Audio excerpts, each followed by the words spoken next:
오늘은 언약사 강론의 말씀을 증거하겠습니다. 우리 성도님들과 함께 언약이라는 주제를 가지고 성경을 살펴보려고 언약사 시리즈로 제가 이렇게 작년부터 계속 해오고 있는데요. 우리 성도님들 이제 조금 어떻게 언약에 대한 이해가 조금씩 이렇게 좀 마음에 자리를 잡았는지 모르겠습니다. 우리는 보통 이제 예수 믿음, 하나님을 믿음 이러면 그런 이제 말이 더 익숙하지만은 언약 이러면 그게 무슨 신학적인 이야기이고 뭐 그러다 보면 좀 전문적인 그런 목사들이나 어떤 신학교 교수님들이나 이런 분들이 알고 다루고 하는 그런 내용이 아닌가 이런 생각이 들겠지만 사실은 그렇지는 않습니다. 성경에서 언약은 하나님과 사람 사이에 이루어지는 한마디로 생명이 되는 그런 귀한 것입니다. 생명이 된다면 그게 얼마나 가치가 있겠습니까? 그런데 하나님께서 우리에게, 우리 세상의 죄인들에게 구원을 베푸시고 은총과 복을 베풀어 주실 때에 하나님이 어떤 방법으로 그 구원과 은총을 베풀어 주시느냐? 바로 언약의 방식으로 그 일을 하신다. 우리가 이렇게 표현을 할 수가 있습니다. 언약의 방식이다. 이러면 처음 들으면 좀 생소하게 들릴 수 있습니다. 그래서 제가 이 언약사 강론을 통해서 우리 성도님들에게 언약, 하나님과 우리 사이에 이루어진 생명의 언약에 대해서 지금까지 계속 이 주제로 말씀들을 전하고 있는 겁니다. 오늘은 언약과 율법이라는 주제를 가지고 말씀을 증거하려고 합니다. 아마 뭐 여러 차례 듣다 보면 앞에서 들었는 내용들도 있고 또 어느 정도 익숙한 내용들도 있고 그럴 겁니다. 그럼에도 불구하고 왜 자꾸 이렇게 계속 언약에 대한 내용들을 얘기하느냐. 참 이 언약이라는 것은 생각만 해도 참 귀하고 은혜가 됩니다. 저는 참 이렇게 언약이라는 말씀만 마음속에 담고 되뇌어도 그 자체로 은혜가 돼요.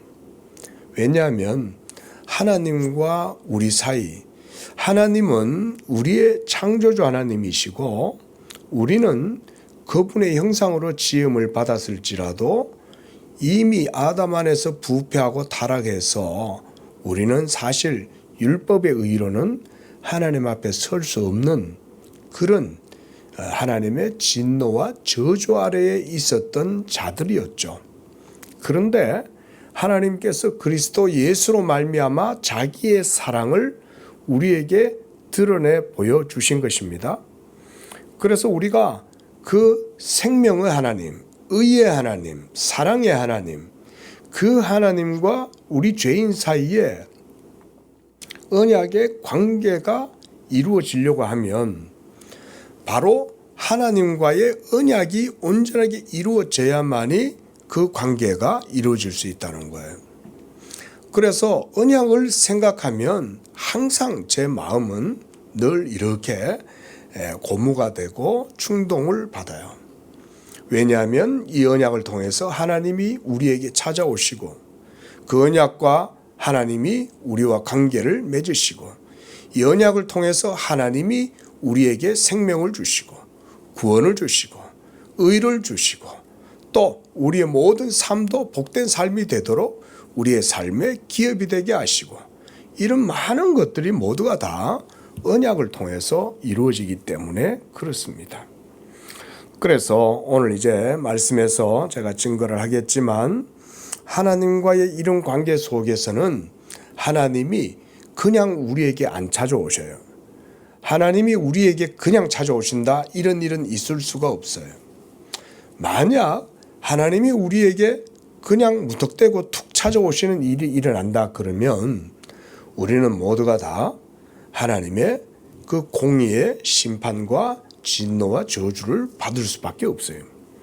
근데 하나님께서는 그런 모든 것들을 다 하나하나 다 헤아리셔가지고 정말 우리에게 긍휼과 자비와 구원과 사랑을 베풀어 주기 위해서 이 언약을 준비하셨던 거예요. 오늘 본문에 나오는 아브라함도 바로 하나님께서 언약을 준비하기 위한 한 사람이었습니다. 하나님께서 자기의 구원과 생명과 은총을 이 세상 죄인들 가운데에 이루어지도록 하시기 위해서 하나님이 택하신 사람이 바로 아브라함입니다. 이 아브라함을 기초로 해서 하나님은 오늘 본문에 보면 약속의 씨에 대한 그 약속의 말씀을 주셔요. 16절 보면 이 약속들은 아브라함과 그 자손에게 말씀하신 것인데 여럿을 가리켜 자손들이라 하지 아니하시고 그랬죠. 우리말 번역 성경에는 자손이라고 이렇게 번역이 되어 있는데 영역본에는 seed라고 되어져 있어요. 씨잖아요. 그렇죠? 그러니까 약속의 씨인 거예요. 씨. 자, 여러분 씨의 특징은 아직 열매가 맺히려면 한참이나 걸리죠. 그죠? 하지만 이 씨가 땅에 딱 떨어져서 그 다음부터는 어떻게 됩니까? 자라기 시작하죠. 그죠? 바로 아브라함에게서부터 하나님이 이 약속의 씨를 언약을 통해서 그에게 먼저 주시는 거예요. 그래서 아브라함은 사실은 이 약속을 받았다고 할 때 그 약속 자체가 바로 이 씨를 받은 것과 같은 거예요. 그래서 아브라함 때로부터 해서 이 약속의 씨가 계속해서 약속의 자녀들을 통해서 그 명맥이 이어지도록 하신 거예요. 그렇게 해서 하나님께서 우리가 살아가는 이 세상 가운데 자기의 구원과 언약의 은총을 이 약속을 통해서 이루어지도록 하셨던 거예요. 이게 하나님의 방법입니다. 자, 좀 달리 얘기해 보면 이런 말이에요. 여러분, 하나님이 우리를 사랑하시고 우리를 구원하신다, 우리가 이렇게 표현할 때 이런 말은 그저 무슨 문학적인 레토릭 정도가 아니잖아요. 실제로 하나님이 우리를 사랑하시고 우리를 죄악 가운데에서 구원하시고 사탄의 권세에서 우리를 해방해 주시고 이렇게 해 주시는 거거든요. 근데 그런 실제적인 구원의 은혜와 이런 구원의 역사를 이루실 때 여러분, 하나님이 그것을 그저 말로만 하시는 게 아니라 실제로 그 일을 행하시는데, 그렇게 하시기 위해서 아브라함이라는 사람을 택하여서 불러서 세우시는 거예요.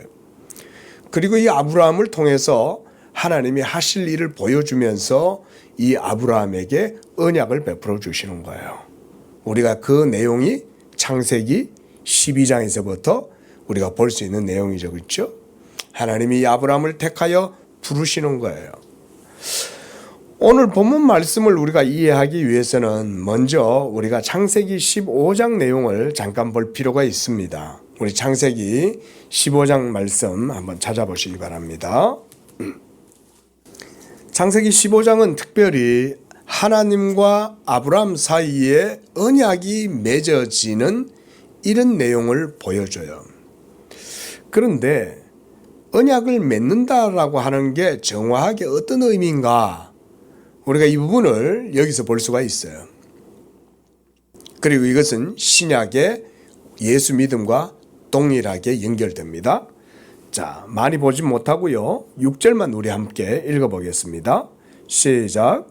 아브라함이 여호와를 믿으니 여호와께서 이를 그의 의로 여기시고 그랬습니다. 자, 이 15장 6절의 말씀을 사도 바울은 복음을 설명하는데 아주 중요한 근거로 제시합니다. 거기 다시 한번 보세요. 아브라함이 여호와를 믿으니 여호와께서 이를 그의 의로 여기셨다 그랬는데 아브라함이 그럼 뭘 믿었다는 겁니까? 바로 앞에 4절과 5절의 내용이에요. 4절에 무슨 일이 일어났습니까? 여호와의 말씀이 아브라함에게 임한 거예요. 그저 아브라함 자신이 스스로 믿으려고 한 게 아니라 먼저 하나님의 말씀이 아브라함에게 임했던 거예요. 이게 중요한 거죠.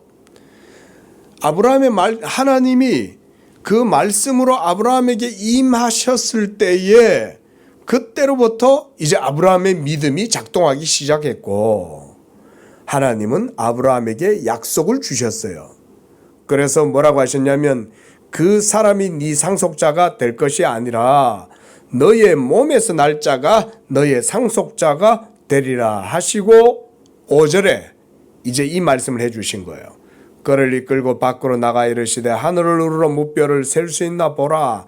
또 그에게 이르시되 네 자손이 이와 같으리라. 이렇게 아브라함에게 말씀해 주셨던 거예요. 자, 여러분, 지금 아브라함한테는 자손이 있어요, 없어요? 아직 없잖아요. 아직 없는데 하나님이 자기의 말씀으로 아브라함에게 자손들을 약속해 주시는 거죠. 그러면서 그 자손들이 네가 지금은 아직 자손이 하나도 없지만 너의 자손들이 하늘의 별과 같이 많아질 것이다 라고 이렇게 말씀을 해 주신 거예요. 그런데 아브라함이 하나님이 자기에게 하신 그 말씀을 믿은 거예요. 여러분, 바로 그것을 여기서 뭐라고 얘기합니까? 여호와를 믿으니 여호와께서 그 믿음을 그의 의로 여기셨다. 이렇게 말씀을 하는 거예요. 자, 이런 보세요. 지금 우리가 언약과 율법이라는 주제로 오늘 본문 말씀을 보려고 그러는 거예요. 그런데 여러분, 믿음이 여기에서 무슨 역할을 하냐면 하나님과 우리 사이에 언약의 관계를 이루도록 하는 게 바로 이 믿음이라는 거예요. 이것을 여러분들이 잘 보시기를 바랍니다. 그래서 이 언약의 방식 안에서 하나님과의 관계는 그러니까 율법의 계명을 따라서 행위로 언약이 맺어지는 게 아니라 하나님을 믿는 믿음으로 언약이 이루어진다는 것을 창세기 15장 6절은 우리에게 보여주죠. 그렇죠? 아브라함이 아직 이때는요 할례를 받지 않았어요. 그러니까 아직 할례도 없었어요. 할례도 없었고 그가 무할례 시에 하나님이 자기에게 하시는 그 말씀을 듣고 그 말씀을 믿은 거예요. 자, 언약이 어디서 성립되냐면 바로 거기에서 성립이 되는 거예요. 창세기 15장은 아브라함과 하나님 사이에 언약이 맺어지는 중요한 장이라 그랬어요. 그런데 하나님과 아브라함 사이에 그 언약이 어느 시점에 어느 지점에서 언약이 이루어지냐, 우리가 좀 법적인 용어로 비준된다 이런 말 있잖아요. 비준이란 상호 승인한다 이런 말이에요. 우리가 뭐 국회에서나 법적인 어떤 행정적인 측면에서 우리가 비준이란 말 쓰잖아요. 그렇죠? 그 승인한다는 말이거든요. 그런데 하나님과 사람 사이의 언약의 관계가 이루어지는 건 이 상호성이라는 게 작용해요.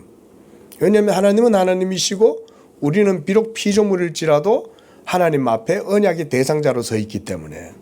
그런데 이 창조주 하나님과 피조물인 우리와의 관계가 언약이라는 합법적인 관계로 비준되는 그 시점이 무엇으로 되냐? 율법을 행함으로, 율법을 지킴으로, 그 행위로 되어지는 게 아니다는 거예요. 이게 중요한 겁니다. 여러분, 사도 바울의 율법과 복음에 대한 이해를 이해하는 데 있어서 이 내용은 굉장히 중요한 핵심적인 내용이에요. 잘 들어보세요. 그래서 창세기 15장 6절 말씀은 하나님과 아브라함 사이에 언약이 합법적으로 맺어지고 승인되어지고 비준되어지는 매우 중요한 근거가 되는 말씀이 돼요. 근데 비준이 어떤 방식으로 이루어졌어요? 서로 무슨 도장을 찍고 증서를 서로 교환하고 나는 갑이고 너는 을이고 이러면서 여러분 계약서를 써가지고 계약 증서를 서로 나누어주고 요즘처럼 뭐 그런 식으로 한 게 아니잖아요. 하나님과 아브라함 사이에 맺어진 언약의 관계는 아브라함이 여호와의 말씀을 믿으니 이것으로 하나님과 아브라함 사이의 언약이 비준되는 거예요. 이해되시죠? 이게 중요한 거예요. 그러면 우리가 오늘날 우리에게 이걸 적용해 보겠습니다. 오늘날 우리가 여전히 아브라함과 동일한 하나님 앞에서는 죄인이고 허물 많은 죄인이지만은 우리가 어떻게 그럼 하나님과의 언약의 관계 속에 들어서게 되느냐. 그걸 사도 바울이 복음과 율법의 관계를 속에서 설명을 해주고 있는 거예요. 그게 뭐냐면 율법 행위로 말미암지 아니하고 믿음으로 말미암아 하나님 앞에 의롭다함을 얻는다. 이게 사도 바울의 복음의 해석이잖아요. 그런데 오늘 본문을 보면 사도 바울은 바로 이 복음의 근거와 이 복음의 논리를 어디서 뽑아내냐면 아브라함 언약에서부터 시작을 하는 거예요. 그래서 15절 말씀을 먼저 보면 사람의 예대로 말하노니 그랬는데 사람의 예란 그냥 우리 사람들의 관례대로 이 말이에요. 우리들도 약속을 하면 어때요? 반드시 지켜야죠. 그렇죠? 기본적으로 매너가 약속을 지켜야 되잖아요. 게다가 어떤 상업적인 거래를 한다. 이러면 이건 더더욱 지켜야죠. 그죠? 예를 들어서 우리가 부동산 매매를 한다 그러면 전답을 하나 매매한다 하더라도 계약을 하고 계약서를 작성하고 이렇게 하죠. 그러면 그건 반드시 지켜야 되는 거예요. 계약서를. 그 얘기예요. 그러니까 사람의 관례대로 하면 사람이 서로 간에 맺은 언약일지라도 그것은 정해졌으면 폐하지 못한다. 그렇죠? 예? 그러면 하나님의 언약은 어떠냐 이거예요. 하나님의 언약은 더더욱이 피해지지 않겠죠. 지금 사도 바울이 얘기하는 것은 그걸 얘기하는 거예요. 율법 언약은 폐하여지지 않는다. 율법 언약은 예수 그리스도를 믿는 믿음이 왔다고 해서 사라지거나 그 가치가 훼손된다든지 깨어진다든지 사라진다든지 하지 않는다. 율법의 1.1핵이라도 천지가 없어지기 전에는 땅에 떨어지지 아니하고 반드시 다 이루리라. 예수님이 이 말씀하셨죠. 그 말씀은 뭐냐면 예수님이 이 땅에 오신 것은 하나님의 율법의 언약을 완전하게 자기가 성취해서 자기의 몸으로 이루시기 위해서 이 땅에 오셨다는 거예요.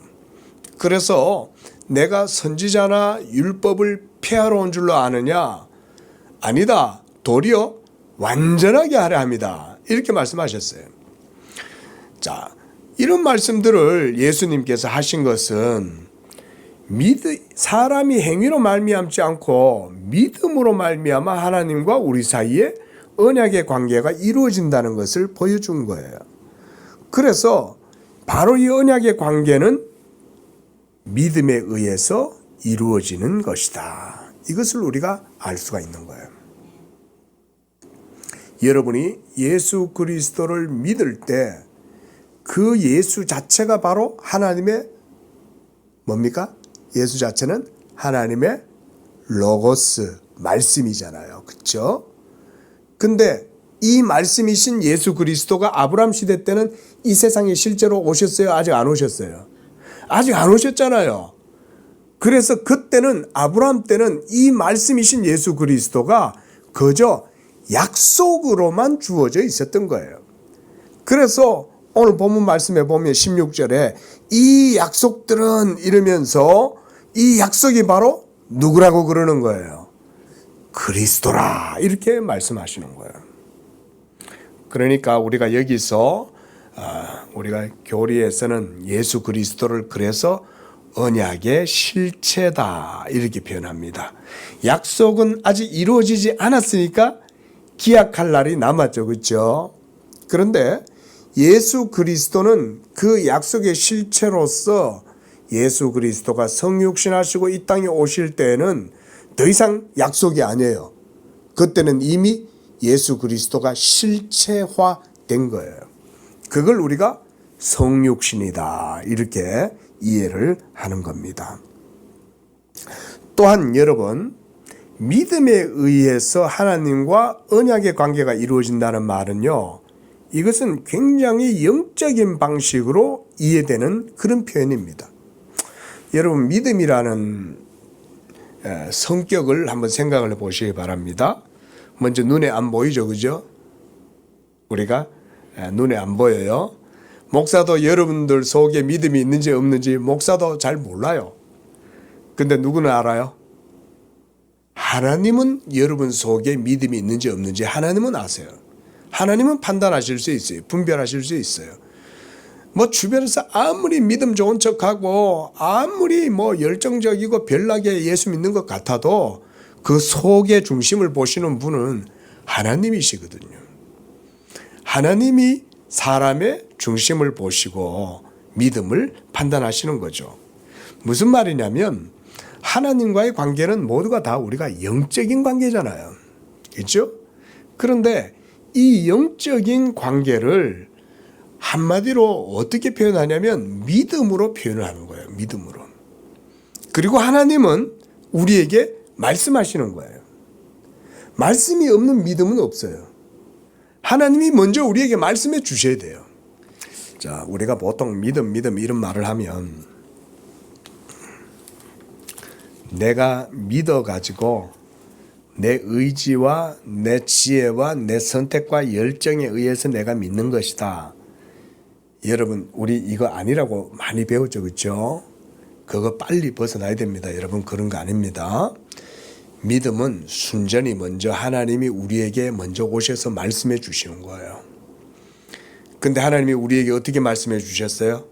이 마지막 시대 때 누구로 말미암아 우리에게 말씀해 주셨어요?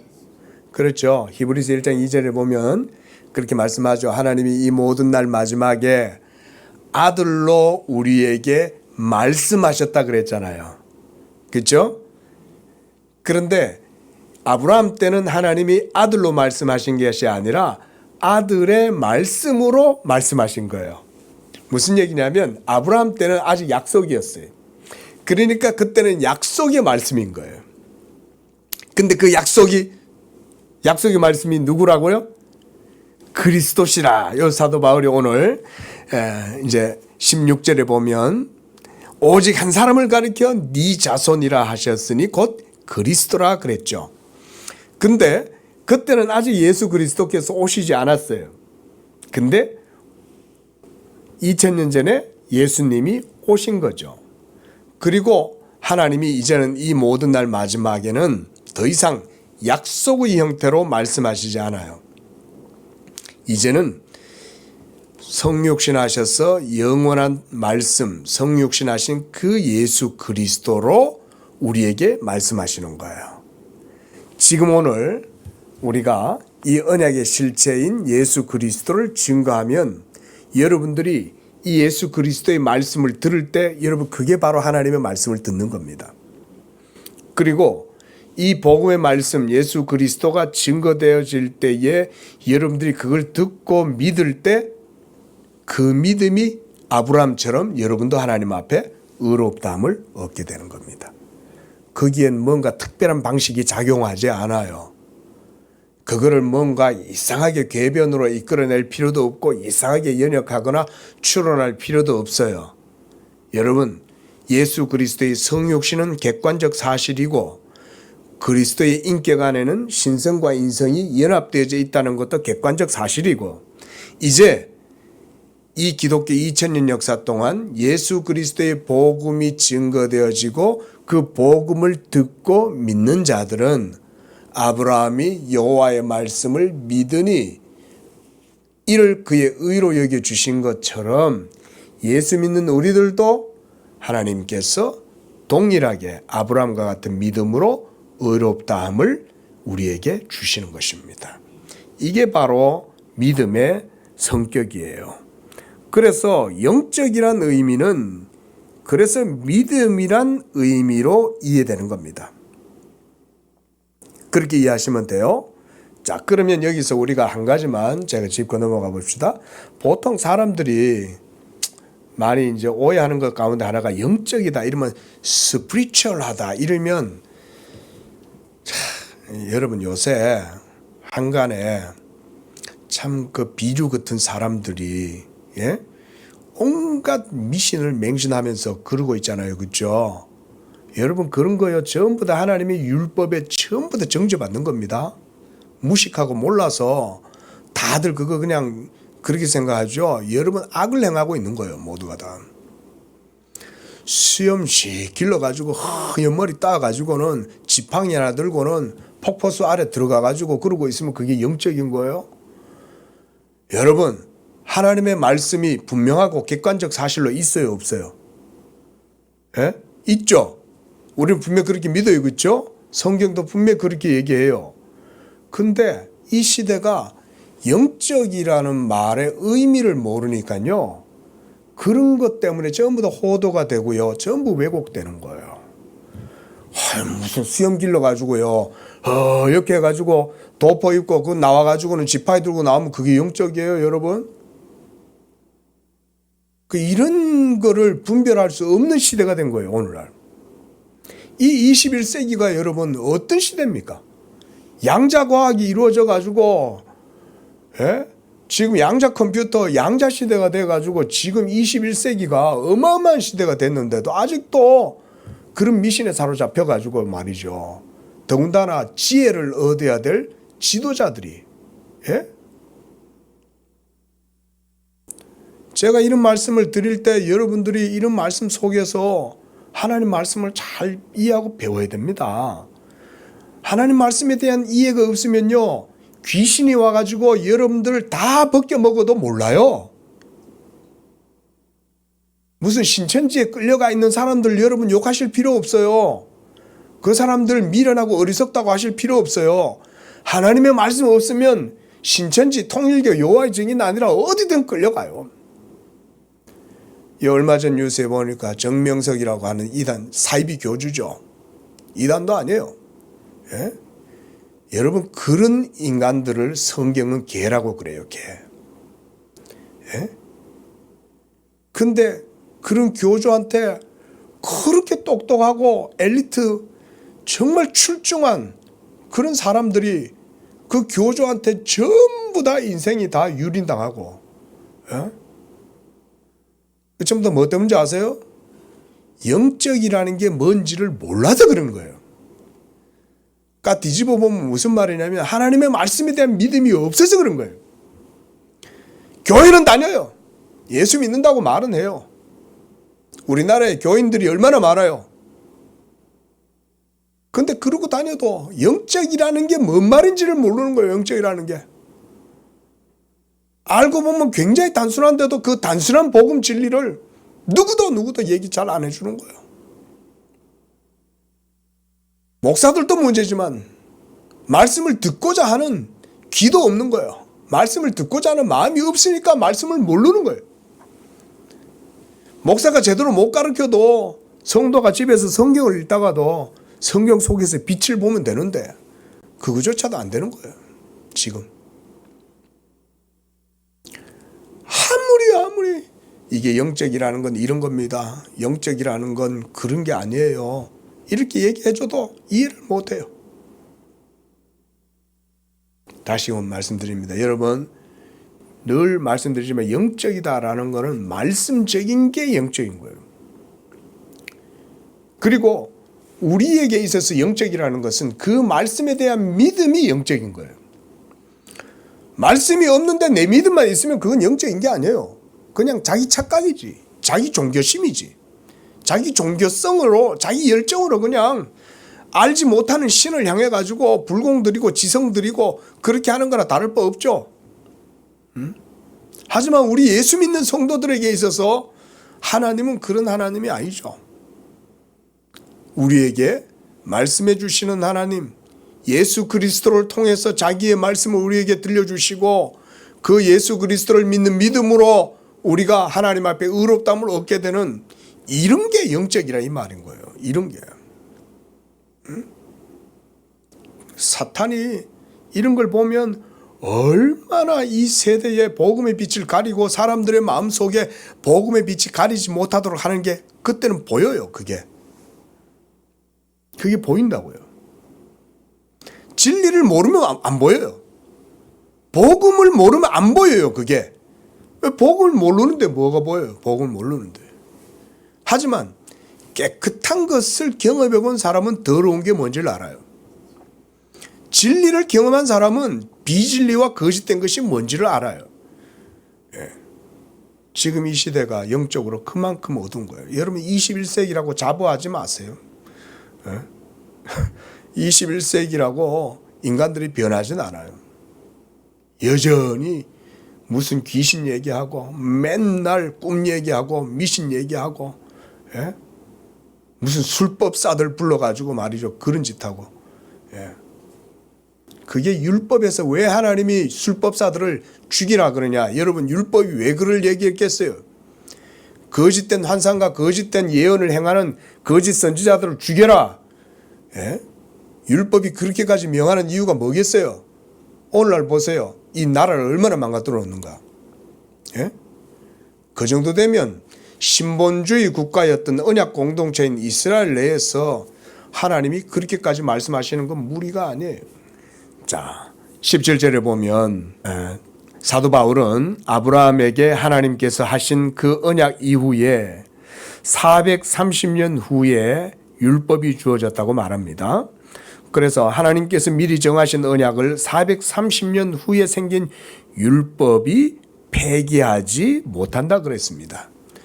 즉 율법은 기본적으로 행하라 이거잖아요. 그렇죠?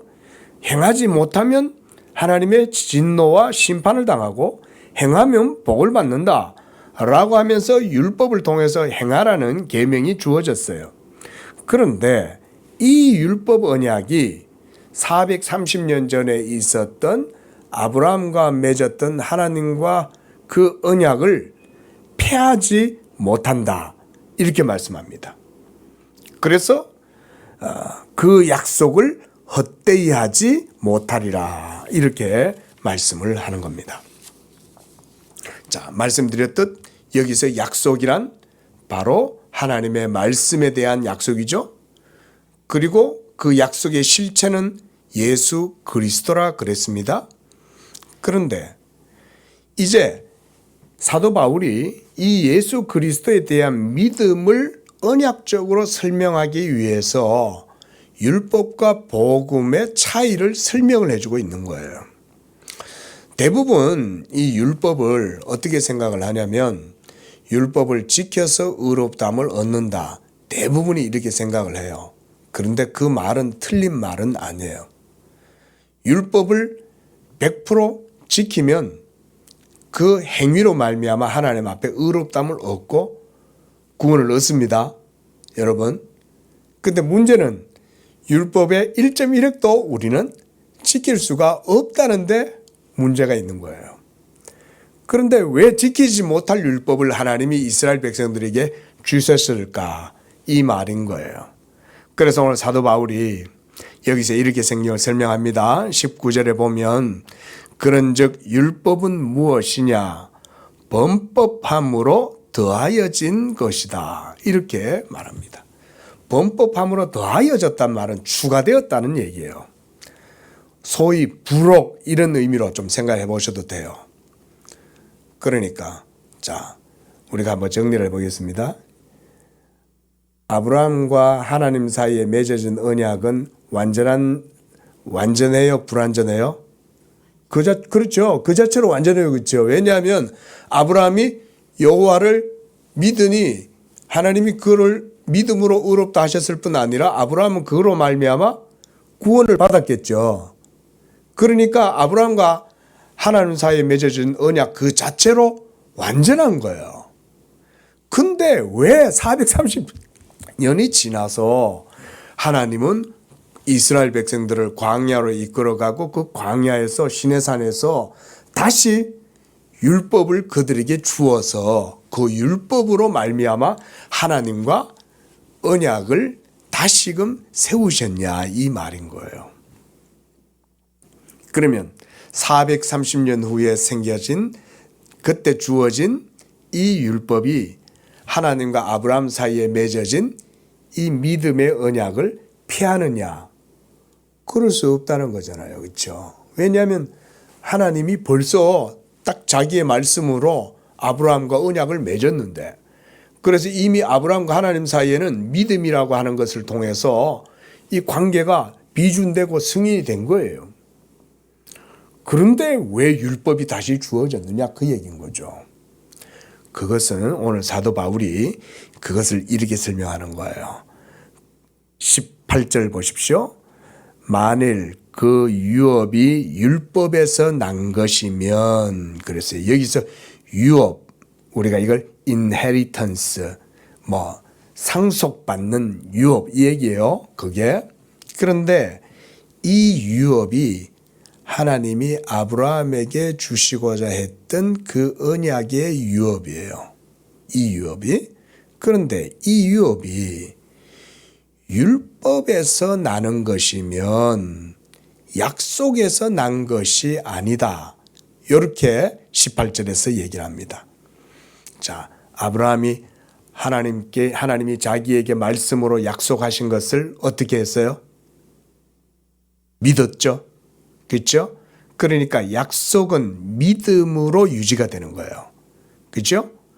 아직 예수 그리스도가 오시지 않았지만 믿는 거죠.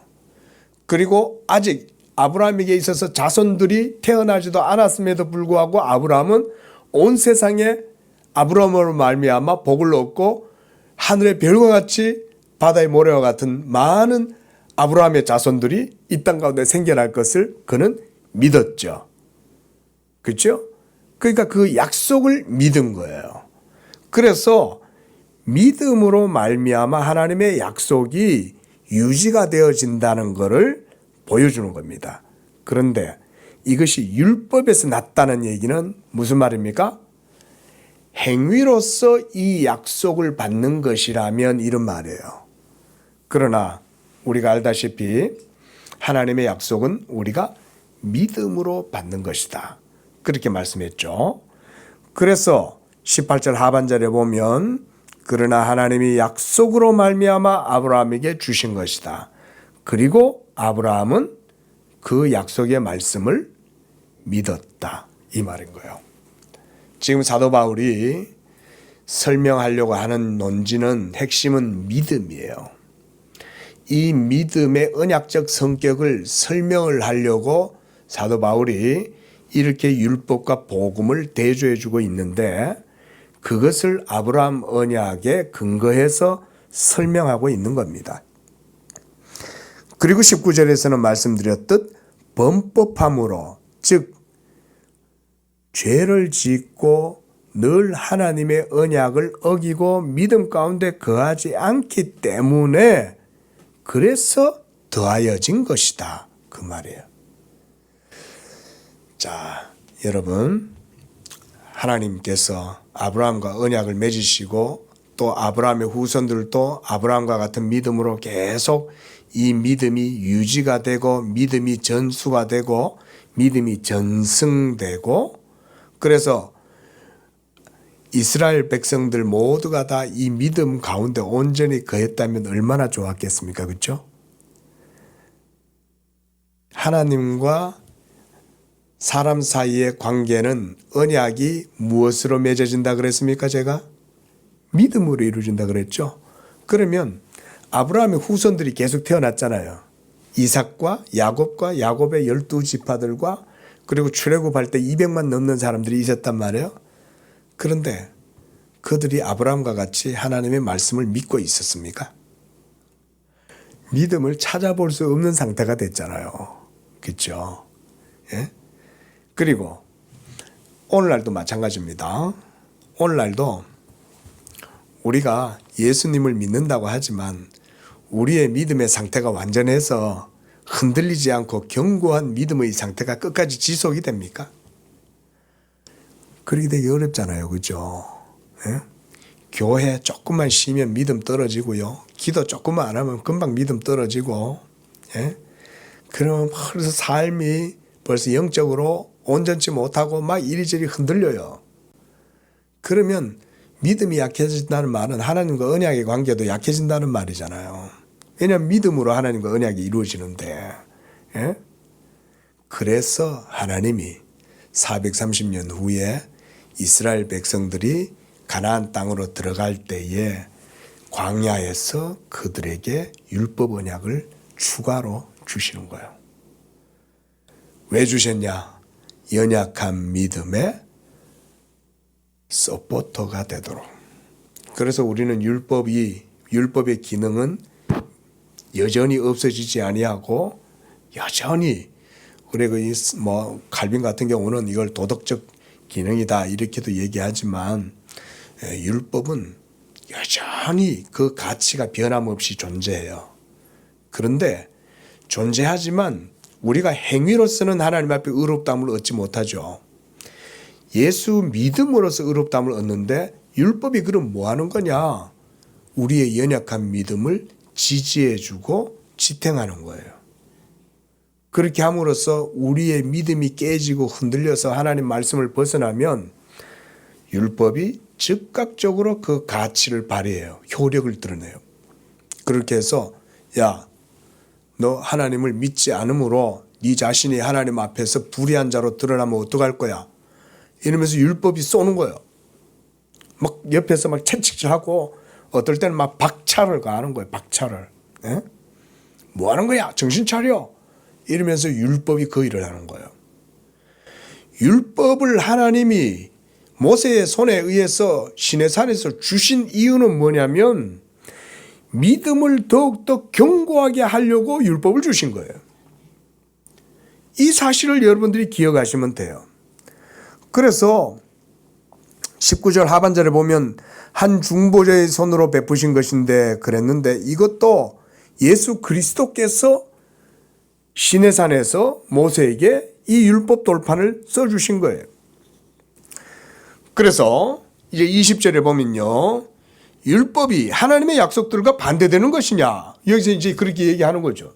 자, 아까 약속은 믿음으로 계속해서 유지가 되다가 약속이 실체이신 예수님이 오시면 더 이상 약속이 이제 실현됐잖아요. 그러니까 더 이상은 이제 약속은 없어요. 예수 그리스도 그 자체가 이제 완전히 다 드러난 거예요. 엄격히 얘기하면 그래요. 요즘도 아직 많은 분들이 복음의 약속이다 이런 말을 많이 쓰는데요. 복음의 약속이란 말은 다른 의미에서의 약속을 의미합니다. 여러분, 아브라함에게 하신 그 언약의 약속은 예수 그리스도의 성육신과 그의 사역과 십자가의 죽으심과 부활을 통해서 완전히 성취가 됐어요. 이제는. 더 이상 우리한테는 약속의 형태로 주어진 게 아니에요. 우리는 이제 실체를 믿는 거예요. 실체를. 그런데 사도 바울 시대 때는 이렇게 설명하는 거죠. 율법이 하나님의 그 복음의 약속들과 반대되냐? 결코 그럴 수가 없다. 말씀드렸듯이 율법은 예수 그리스도에 대한 믿음을 더욱더 견고하게 세우는 것이다 그랬습니다. 그렇죠? 이렇게 생각을 하면 성경적으로 정확하게 이해를 하는 거예요. 그런데 여기서 보면 21절 하반절에 사도 바울이 중요한 말씀을 해요. 만일 능히 살게 하는 율법을 주셨다면 이랬어요. 자, 여러분, 율법은 추가로 부록으로 주어진 것이다 그랬죠? 그렇죠? 부록으로 주어진 것이면 어떻게 보면 본질적인 게 아니에요. 맞죠? 추가적으로 주어진 거잖아요. 만약 본질적인 것이었다면 하나님이 먼저 주셨겠죠. 근데 이미 먼저 주신 것은 아브라함에게 약속의 말씀을 주셨고 아브라함은 그 약속의 말씀을 믿었고 이로써 아브라함은 그 약속의 말씀을 사실상 실제적으로 받은 거죠. 그렇죠? 그러니까 율법이 살게 하는 것이 아니에요. 율법이 살게 하는 것이 아니고 그럼 뭐가 우리를 살게 하냐? 예수 그리스도에 대한 믿음으로 하나님이 우리를 다시금 살게 하시는 거예요. 그래서 사도 바울이 여기서 얘기하는 죄송합니다. 만일 능히 살게 하는 율법이다라고 얘기했을 때는 율법의 행위로 하나님 앞에서 생명과 구원을 얻게 된다면 이런 의미입니다. 그런데 그렇지 않다는 거죠. 그래서 사도 바울이 이렇게 얘기해요. 만약에 생명을 얻게 하는 그 의가 율법에 의해서 얻어지는 것이라면 그 의는 반드시 율법으로 말미암는 것이다.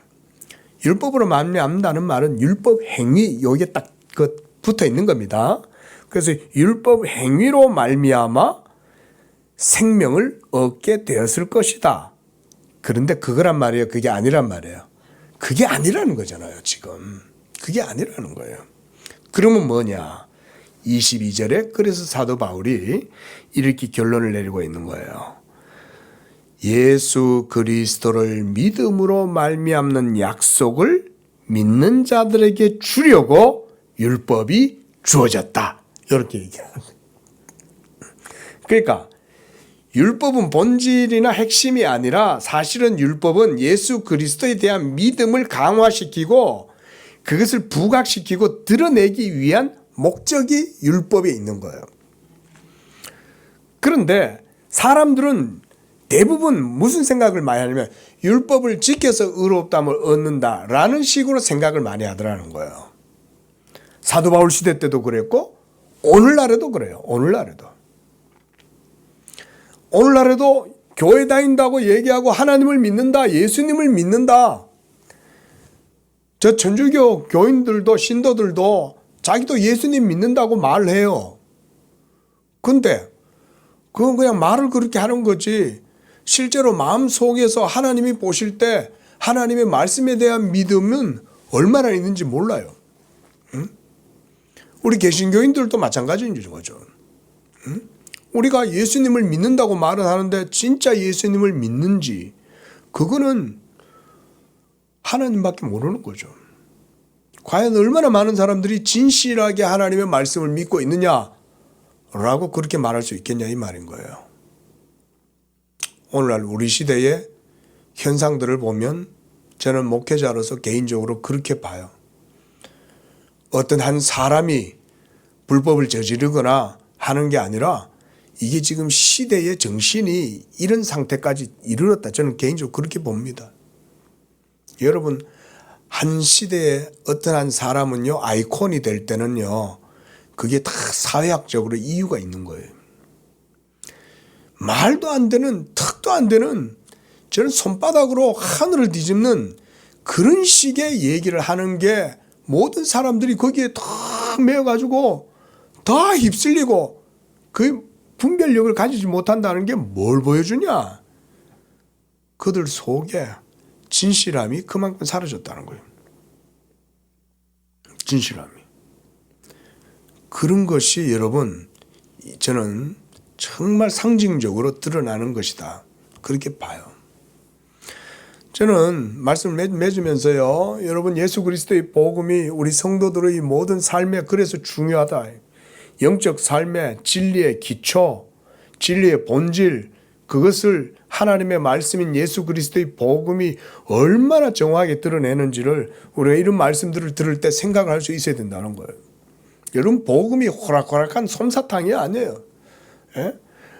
은혜로 구원받는다. 은혜 얘기하니까 하나님의 율법과 계명과 하나님의 의라든가 이런 것에 대해서는 막 신경도 안 쓰고 모두 다 구원 얻을 수 있다고 생각하는 거예요. 여러분 그렇지 않습니다. 값없이 은혜로 구원받는다 해도요 그 믿음은 결코 율법을 폐하거나 율법을 무시하지 않아요. 마지막 날 하나님의 심판이 이루어지고 모든 것들이 다 불탈 때는 불타고 타지 않을 것들만 딱 드러날 때 돼 보세요. 그때는요 믿음만 드러납니다. 믿음만.